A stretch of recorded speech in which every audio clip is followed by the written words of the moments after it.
मेरी नज़र में ये चुनाव बहुत बहुत बहुत मुश्किल चुनाव था। कुछ लोग कहते हैं आसान चुनाव था, लेकिन ये किसी भी हालत में आसान चुनाव नहीं था। जिस तरह से इन लोगों ने जिस लेवल के षड्यंत्र रचे और जिस तरह से इन्होंने पूरी मशीनरी को हमारे खिलाफ इस्तेमाल किया, उस तरह से ये मेरी नज़र में अभी तक हम जितने चुनाव लड़े हैं सबसे मुश्किल चुनाव ये था। पूरी की पूरी इनकी मशीनरी उतर आई। इनके 7 मुख्यमंत्री, 17 केंद्रीय मंत्री, अमित शाह जी खुद, जेपी नड्डा साहब खुद, इनके राष्ट्रीय अध्यक्ष, वो सारे तो थे ही। जिस तरह से इन्होंने मीडिया पे दबाव डाल के, मीडिया को धमका के, मीडिया की बाह मरोड़ के 24 घंटे हमारे खिलाफ दुष्प्रचार किया। रोज सवेरे 9 बजे मैं देखता था, 8:30 9 बजे एक वीडियो निकल के आ जाता था, कोई फर्जी वीडियो एक निकल के आ जाता था, और फिर वो 24 घंटे सारे चैनलों पे केवल और केवल वो वीडियो चलता था। हम पॉजिटिव राजनीति करने वाले लोग हैं। हम जब भी किसी चुनाव में जाते हैं, हम कहते हैं जी हमने ये काम किए और हमें वोट दो, आगे हम ये काम करेंगे। हम अपने कामों की बात करते हैं, हम अपने कामों के इर्द गिर्द अपना नैरेटिव बनाते हैं। हमें तो नैरेटिव बनाने ही नहीं दिया इन्होंने। हम सोचते थे हम 10-11 बजे प्रेस कॉन्फ्रेंस करके आज ये कहेंगे कि हमें वोट दो, हम कूड़े के पहाड़ हटाएंगे। पता चलता था 8:30 बजे ही कोई वीडियो आ गया, वो 24 घंटे वीडियो ही चल रहा, हमारी प्रेस कॉन्फ्रेंस तो चलती ही नहीं थी। इतने वीडियो लेके आए, इतने फर्जी वीडियो लेके आए। तिहाड़ जेल के किसी ठग को पकड़ लिया, उससे चिट्ठियों पे चिट्ठियां लिखवा रहे हैं। कभी सतेंद्र जैन को जेल में डाल दिया, कभी मनीष सिसोदिया के खिलाफ फर्जी केस कर दिए, कभी कैलाश गहलोत के खिलाफ फर्जी केस कर दिए। इतने सारे फर्जी case, CBI, ED, income tax की इतनी सारी रेड। मैं समझता हूं कि इस किस्म का युद्ध इन्होंने किसी के साथ नहीं किया जिस किस्म का युद्ध इन्होंने एमसीडी के चुनाव के दौरान किया। इन्होंने हमें बदनाम करने में कोई कसर नहीं छोड़ी। ये नहीं कहते थे कि बीजेपी वाले ये नहीं कह रहे थे कि भाई हम ईमानदार हैं और आम आदमी पार्टी वाले चोर हैं। वो ये कहते थे हम तो चोर हैं, ये भी चोर हैं, हमारे जैसे ही हैं ये भी। उनका पूरा का पूरा जो हम बार बार हर फोरम पे खड़े होके कहते हैं हम कट्टर ईमानदार हैं, ईमानदारी हमारी आइडियोलॉजी है, हम कट्टर ईमानदार हैं, वो इसको ध्वस्त करना चाहते थे कि नहीं ये ईमानदार नहीं है, ये हमारे जैसे ही हैं, ये ईमानदार नहीं है, ये हमारे जैसे ही हैं। इनका पूरा का पूरा ऑपरेशन इसी के ओर था। पर जनता को बेवकूफ थोड़ी बना सकते हो। ये लोग सोचते थे जनता पागल है, ये लोग सोचते थे जनता को बेवकूफ बना लेंगे। इनका सारे दुष्प्रचार के बावजूद जनता ने आपको वोट दिया। इसका मतलब हम लोगों ने पिछले कुछ सालों में जो कमाया है, जो मेहनत की है, जनता उसको देख रही है। टीवी पे चलाते थे मनीष सिसोदिया सबसे बड़ा भ्रष्टाचारी, गली में हो रहा होता था कि बीजेपी वाले चोर हैं। गली में जनता कह रही होती थी बीजेपी वाले चोर हैं, लेंटर पे पैसा खाते हैं। मैंने देखा एक सोशल मीडिया पे किसी पत्रकार ने पूछा किसी से, कहता है जी वो मनीष सिसोदिया के खिलाफ ये आरोप लगे हैं, ये आरोप लगे, आपको क्या कहना है? वो बोला जी मेरे बच्चे का तो भविष्य बना दिया। ऐसा आदमी जो बच्चों के स्कूल अच्छे करता है वो कोई चोर थोड़ी हो सकता है।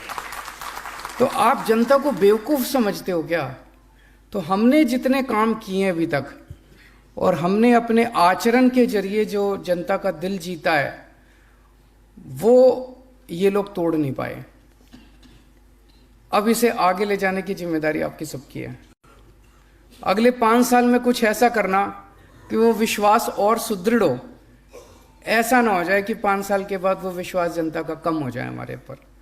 विश्वास और ज़्यादा बढ़ना चाहिए, विश्वास कम नहीं होना चाहिए। जनता का प्यार, जनता की मोहब्बत हमारे प्रति और ज़्यादा अगले 5 साल में बढ़नी चाहिए, वो कम नहीं होनी चाहिए। सबसे ज़्यादा दुखी जनता भ्रष्टाचार से है एमसीडी में, बहुत ज़्यादा। हर लेंटर पे पैसे लेते हैं, हर काम के पैसे खाते हैं, बहुत ज़्यादा दुखी है जनता। आप सब लोगों से हाथ जोड़ के निवेदन है, आप सब मेरे से बहुत सारे आप में से उम्र में छोटे भी हैं, कुछ बड़े भी हैं, तो कुछ छोटे भाई बहन हैं, कुछ बड़े भाई बहन हैं। सबके भाई की तरह मैं यही कहना चाहता हूँ कि मैंने अपनी ज़िंदगी में सब कुछ देखा है। इनकम टैक्स में भी था मैं, वहाँ भी खूब पैसे कमा सकता था। उसके बाद फिर काफ़ी टाइम एनजीओ में काम किया, सुंदर नगरी की झुग्गियों में रहा। उसके बाद फिर मुख्यमंत्री बनने का मौका मिला, यहाँ भी खूब पैसे कमा सकते थे। लेकिन फिर अगर मैं पैसे कमाता तो फिर मैं कुछ भी नहीं कर पाता अपनी ज़िंदगी में। अगर आपने आगे बढ़ना है तो आपका चरित्र और आपका आचरण आपको आगे लेके जाएगा। आप अगर ये सोचो ना कि मैं पैसे कमा लूं और किसी को पता नहीं चलेगा, सब पता चल जाता है सबको।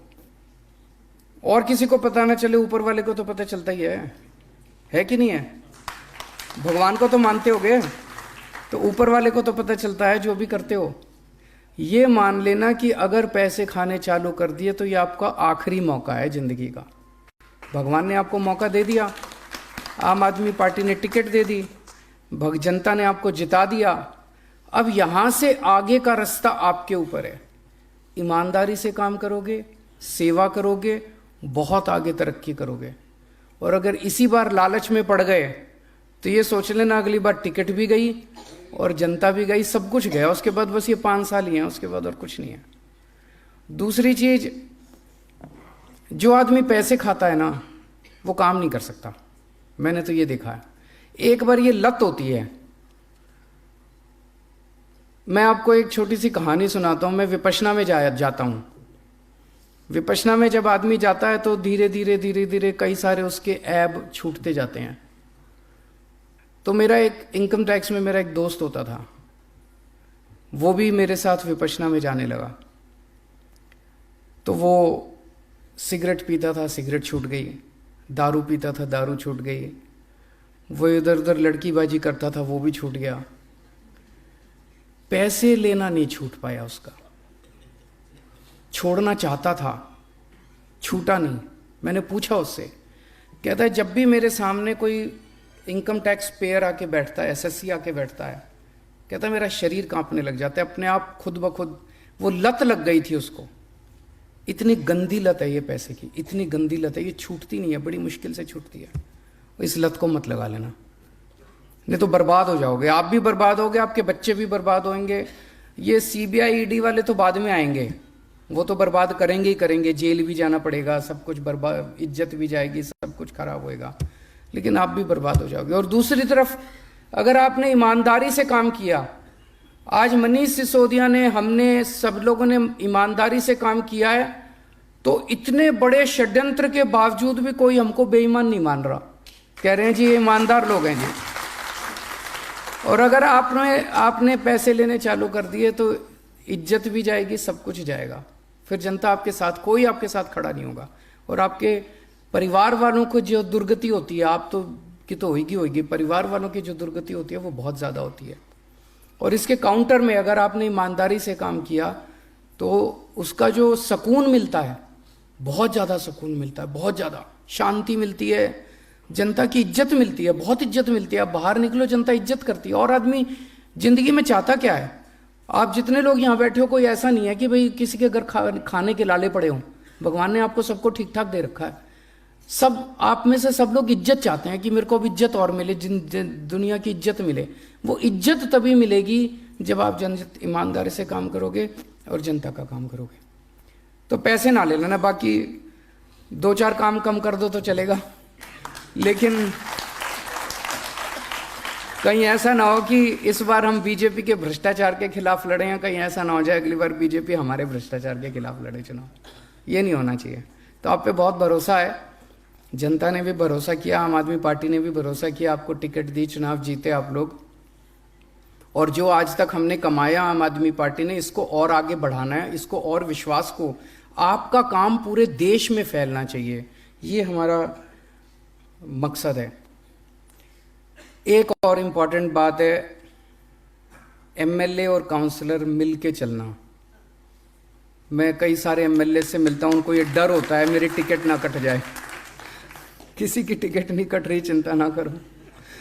वो कहते थे शीला दीक्षित एक कहावत है, शीला दीक्षित जानबूझ के चुनाव हारती थी एमसीडी के, ताकि दोनों, तो ये एमएलए को, कई एमएलए को ये डर रहता है कि मेरी टिकट ना कट जाए, काउंसलर बड़ा ना बन जाए।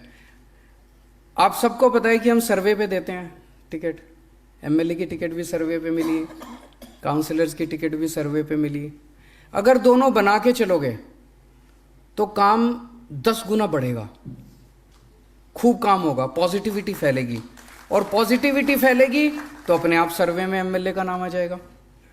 और अगर आप लड़ाई करोगे तो एमएलए सोचेगा मैं इसके काम ना होने दूं, वो सोचेगा मैं एमएलए के काम ना होने दूं, ना तो एमएलए का सर्वे अच्छा आएगा और ना काउंसलर का सर्वे अच्छा आएगा, दोनों अपने हाथ काट लोगे। तो मेरा अपना ये थोड़ी सी स्ट्रेटजी है भाई, बना के चलो, दोनों बना के चलो। कई लोगों को ये है, मैं बात करता हूँ एमएलए से, एमएलए कहते हैं जी इसने मेरे चुनाव में मेरे खिलाफ काम किया था। भूल जाओ, कोई बात नहीं, किया था। मेरे खिलाफ पता नहीं कितने लोग हैं जिन्होंने मेरे को काले झंडे दिखाए थे। मेरे खिलाफ कई लोग हैं जो 2020 के चुनाव में जिन्होंने मेरे ऊपर पत्थर फेंके थे, उनको भी इस बार मैंने टिकटें दी हैं।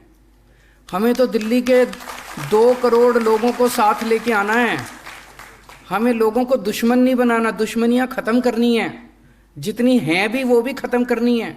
अब हमारी दुश्मनी है तो भ्रष्टाचार से है, हमारी दुश्मनी है तो कूड़े से है, हमारी दुश्मनी है तो समाज के कुरीतियों से है।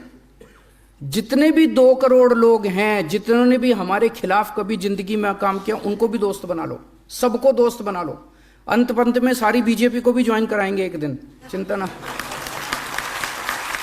ना करो, सारों को साथ लेके आएंगे, सबको, 2 करोड़ लोगों को सबको एक दिन आम आदमी पार्टी में ज्वाइन कराएंगे। तो ये सारा अपने मन से निकाल दो। कई लोगों के मन में इसने मेरे खिलाफ काम किया था, मैं जिंदगी भर इसका साथ, इसको नहीं, छोड़ दो। किया था, अब गले मिल लो, बस हो गया। अब आगे काम नहीं करेंगे, साथ मिल के काम करेंगे, पुराना खत्म। तो साथ मिल के काम करना है और सबके काम करने हैं। कई हम लोग ये सोचते हैं ये हमारी पार्टी का, इसने तो मेरे को, इस मोहल्ले ने तो मेरे को वोट ही नहीं दिया, इसको मैं क्यों वो करूं। आप ये मान के चलो कि जब हमारी सबसे पहले 28 सीट आई थी, हमको बहुत कम लोगों ने दिल्ली में वोट दिया, फिर अगली बार और ज़्यादा दिया, फिर अगली बार और ज़्यादा दिया। क्यों? हम धीरे धीरे इसको भी अपना बना लिया, इसको भी अपना बना लिया, व्यापारियों को भी अपना बना लिया। अगर हम ये सोचते थे ये तो हमारा वोट, ये तो हमें वोट नहीं देते, ये तो वोट नहीं, तो हम तो और कम होते जाते। अपने मन से ये निकाल दो कि इस मोहल्ले ने अगर वोट नहीं दिया तो सोचो इस बार तो इस मोहल्ले का वोट लेना ही है, उनके काम करने ही है।